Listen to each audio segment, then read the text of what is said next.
नमस्कार दोस्तों, आपके अपने YouTube चैनल में एक बार फिर से स्वागत है।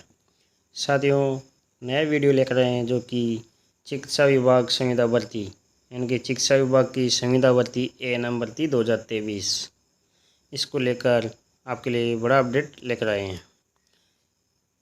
इस भर्ती को लेकर कई साथियों के कमेंट आ रहे थे कि A&M भर्ती 2023 है, उसका जो कोर्ट केस है उसका क्या होगा, जाने भर्ती पर क्या असर पड़ेगा। यानी जो A&M भर्ती 2023 है जो कि संविदा भर्ती है, इसका कोर्ट केस चल रहा है, तो इस भर्ती पर क्या असर होगा, क्या डॉक्यूमेंट वेरिफिकेशन होंगे, क्या भर्ती कैंसिल होगी या भर्ती चलती रहेगी, इसका कोई फाइनल रिजल्ट आएगा। तो इस बारे में हम वीडियो में बात करेंगे।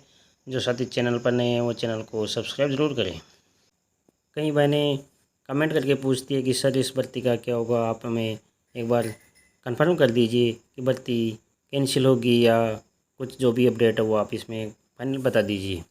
तो आपको बता दें, सबसे पहले तो ये जो रिट लगी है उसके बारे में अपन जान लेते हैं। साथियों, high court judicial Rajasthan Jodhpur यानी कि राजस्थान हाई कोर्ट में ये DB सिविल रिट पिटीशन लगाई गई है, जो कि इसका पिटीशन नंबर ये है 2023 में ये पिटीशन लगाई गई थी, आज की नहीं है।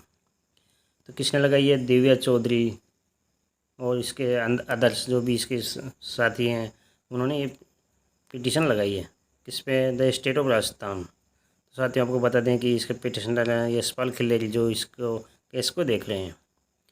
साथियों, इसके होनेबल जस्टिस हैं श्री चंद्रशेखर कुलदीप माथुर, जो ये केस देख रहे हैं। तो इन्होंने 18 जुलाई 2024 का जो ऑर्डर है इसके बारे में अपन जान लेते हैं। In this writ petition a specifically has been raised that if the minimum age for direct recruitment is 18 years, there is no logic behind prescribing the minimum age limit of 21 years for contractual appointment. यानी कि ये जो rate लगाई गई है वो लगाई है कि जो डायरेक्ट रिक्रूटमेंट है उसमें मिनिमम एज जो कि 18 years यानी कि 18 वर्ष जो परमानेंट भर्ती आती है उसके लिए तो 18 वर्ष रखी गई है मिनिमम एज। वहीं पर 21 years फॉर कॉन्ट्रेक्चुअल अपॉइंटमेंट जो संविदात्मक भर्ती आती है उसके लिए मिनिमम एज है वो 21 years रखी गई है। यानी कि जो रेगुलर भर्ती है उसके लिए तो 18 वर्ष मिनिमम एज, और जो कॉन्ट्रेक्चुअल भर्ती की जा रही है उसके लिए मिनिमम एज 21 वर्ष रखी गई है। तो इस बारे में ये जो रिट पिटीशन लगाई गई है, जो दिव्या चौधरी बनाम चिकित्सा विभाग ये रिट लगाई गई है, इसकी और भी कई साथी हैं जो सबने मिलकर ये जोधपुर हाई कोर्ट में रिट लगा दी है। तो इसमें बताया गया है कि जो मिनिमम एज उसको लेकर रिट पिटीशन लगाई गई है। A return specific affidavit reply on this issue be filed within a period of 2 weeks। तो इस पर जस्टिस ने कहा कि एक रिटर्न में specific affidavit reply on this issue, इस इशू पर रिटर्न में एक एफिडेविट दीजिए, इसका जवाब दीजिए, जो कि with in a period of 2 weeks, इसका जो 2 सप्ताह में आप इसका जवाब दीजिए, जो चिकित्सा विभाग को उन्होंने लिखा है।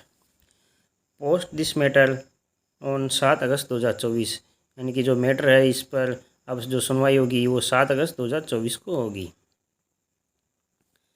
इन the mean time until the next date of hearing the improvement recruitment process में be continue, but the final result of the selection for the post of A&M shall not be declared.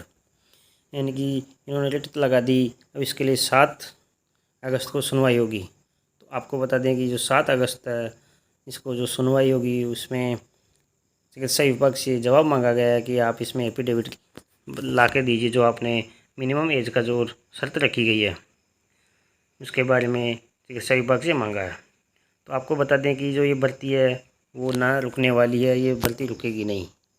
इसमें उन्होंने कहा कि recruitment process में continue, यानी कि जो recruitment process है उसको कंटिन्यू रखना, आपको इसको क्लोज नहीं करना है, कंटिन्यू रखना है। बट लेकिन the final result of the selection for the post of A&M, यानी कि जो इसका फाइनल रिजल्ट है उसको आपको शेल नॉट बी डिक्लेयर्ड, वो फाइनल रिजल्ट डिक्लेयर नहीं करना है। तो आप सब संतुष्ट हो लें, इस पर कोई इशू नहीं होगा। ये भर्ती जो प्रोसेस है इसकी चलती रहेगी, लेकिन हाई कोर्ट ने इसमें फाइनल रिजल्ट डिक्लेयर करने पर रोक लगा दी है। तो आप सब संतुष्ट हो लें, भर्ती नहीं रुकेगी, ये भर्ती कंप्लीट होगी।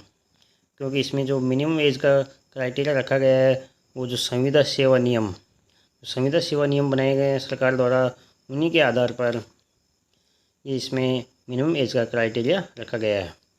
जो संविदा सेवा नियम है वो उसमें आयु का जो क्राइटेरिया था उसको भी एक बार आपके सामने वो रख देते हैं, ताकि आप भी इससे संतुष्ट हो लें। क्या सेवा नियम है साथियों? जो संविदा सेवा नियम है वो राजस्थान सरकार कार्मिक का ग्रुप सेकंड विभाग द्वारा बनाए गए हैं, जो कि 11 जनवरी 2022 को ये अधिसूचना जारी की गई है, जो कि संविदा सेवा नियम बनाए गए हैं।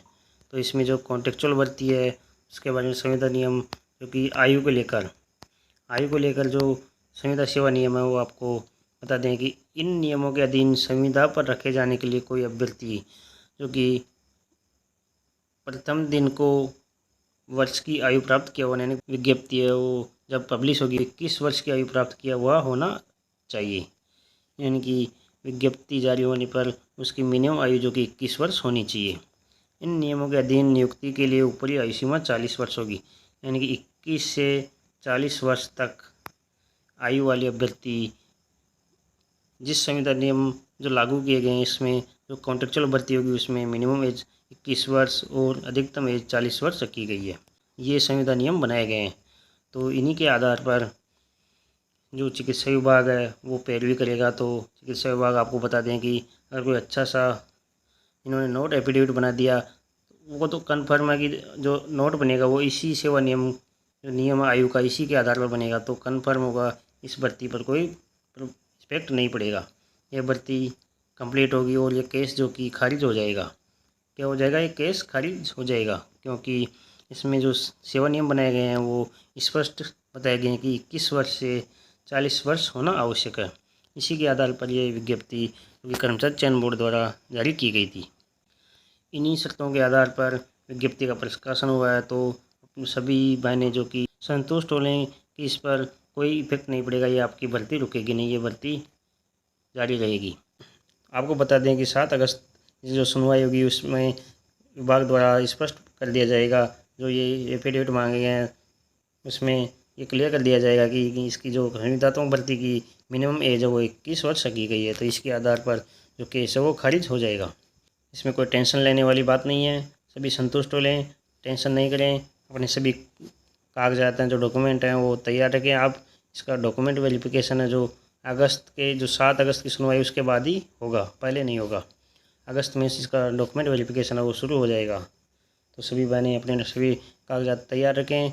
जिन्होंने अभी तक नहीं बनवाए वो जल्द से जल्द बनवा लें, क्योंकि इसमें टाइम भी ज़्यादा लग सकता है, बनने में हो सकता है देरी हो जाए। तो इससे पहले आप अपने सभी दस्तावेज तैयार कर लें। एक बात और बता दें, ये जो केस है दिव्या चौधरी वाला वो आज का नहीं है।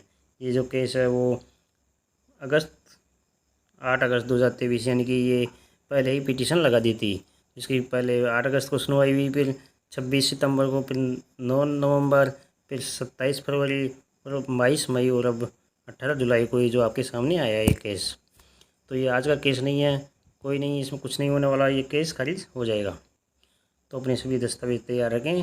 जल्द से जल्द आपके 7 अगस्त के बाद ही आपके दस्तावेज सत्यापन का शेड्यूल जारी कर दिया जाएगा। तो अपने सभी साथियों तक वीडियो शेयर करें। जो साथी चैनल पर नए हैं वो चैनल को सब्सक्राइब करना नहीं भूलें।